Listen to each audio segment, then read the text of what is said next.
Hi, my name is Jenny Kim, and welcome to issue 30 of Trade-Offs and Triumphs. This week, we will hit on the boxers in your life, celebrating wins, resources for the week, and closing thoughts on letting go, listening, and talent versus genius. But first, the boxers in your life. No, I'm not speaking of underwear.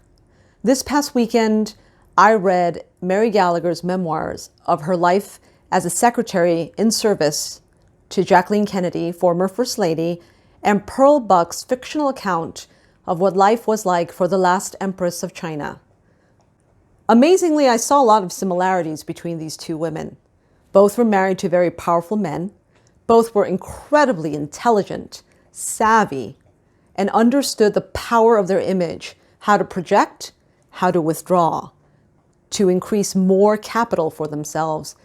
And finally, they knew how to construct a reality for themselves and tell themselves lots of little white lies and how to keep that reality from crumbling until times cause them all to crumble. For example, during the period of the last Empress of China, she had to deal with what was then called the Boxer Rebellion. The Boxers were a group of young men who were committed to getting rid of foreigners and Christian Chinese from their country. The Westerners call them Boxers because they had some sort of martial arts formation as well as some sort of magic incantation, which allegedly made them impervious to bullets and other forms of modern warfare. Like the rest of the country, the last Empress of China's court was divided between those who supported the Boxers and those who didn't. So what does an empress do? She lets them all play off against each other. She's not sure which side is right.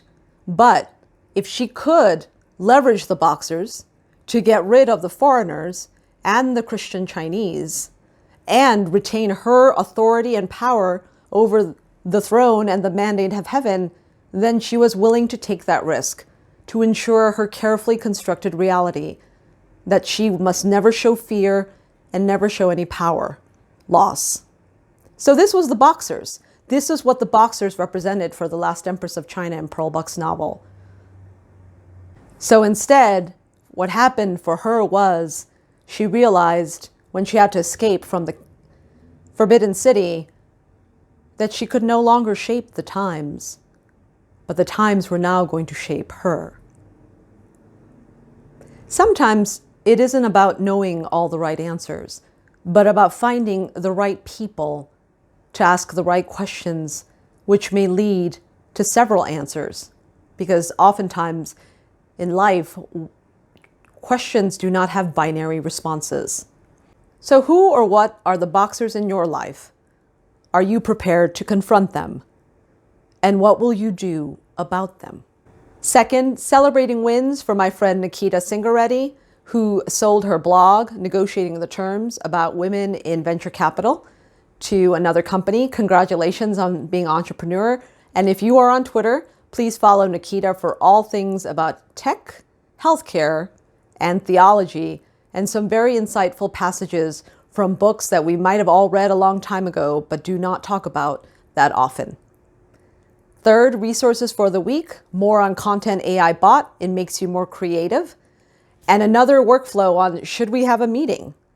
That seems to always be the pinnacle question because the natural reflex reaction is we have a question, we don't have a solution, we need a meeting. But do you really need that meeting?